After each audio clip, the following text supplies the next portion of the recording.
Come on now. Okay. Well, I can tell a joke. Go for it. Yeah, please do. This is what we're looking Please. for. Yeah. There was a little boy in school named Dirty Johnny. Now, he's not dirty in this joke, but he'd always be a hellion in class, and the teacher didn't think much of him. So the teacher has a project, or not a project, but an in-class thing. How'd that go again? She says, now, this is what you're going to do here, class. I want you to stand up. I want you to stand up and tell the class what a story from your life. And then afterwards say the moral to that story. So a girl puts up her hand. Yes, Becky, what's your story? So Becky stands up. She goes, my dad works for the hatchery here in town. And what happens was he got about 15 eggs, and he put them all in one basket, all in the same basket. So he put all his eggs in one basket. And he put it on the horse and buggy and drove back home. And by God, Becky says, the bouncing and all the eggs broke.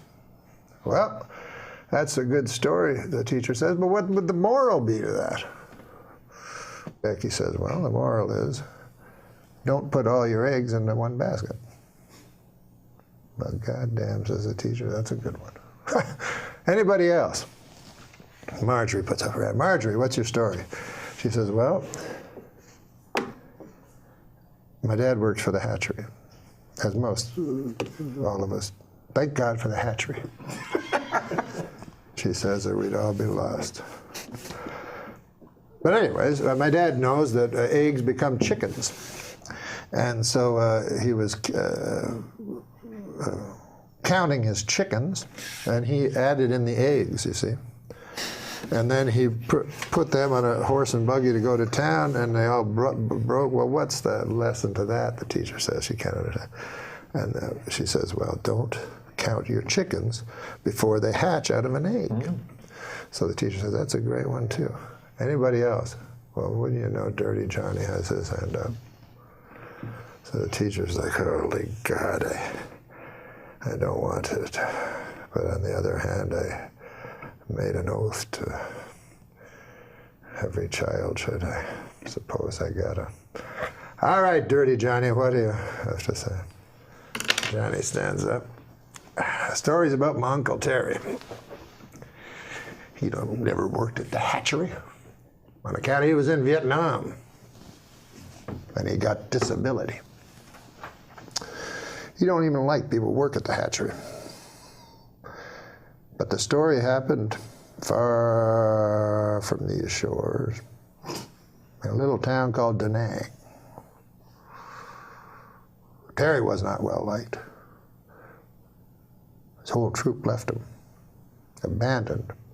And he woke up in the weeds, and all they left him with was 3 bottles of Jack Daniels, some weapons. Terry stood up and downed 1 bottle right away. Said, if I'm going out, I'm going out. He took his Balishnikov and a couple of Glocks and his 2 bottles, and away he went. He found a town.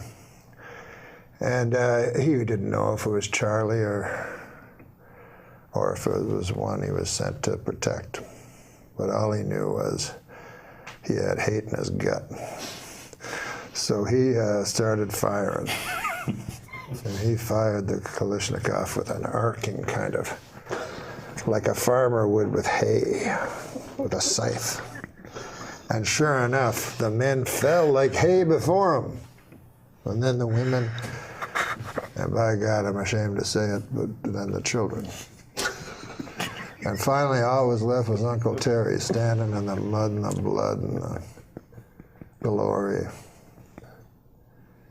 And he touched his pants, and it was wet, and he said he was ashamed. He felt shame, Uncle Terry, for he'd pissed himself. Well, he touched it again. It was not urine at all, but ejaculate. And Uncle Terry felt pride where shame once was. And the teacher's like, good Christ, what kind of a story is that? What the hell is the moral to that? Oh, well, he says, when Uncle Terry's been drinking, you don't fuck with him.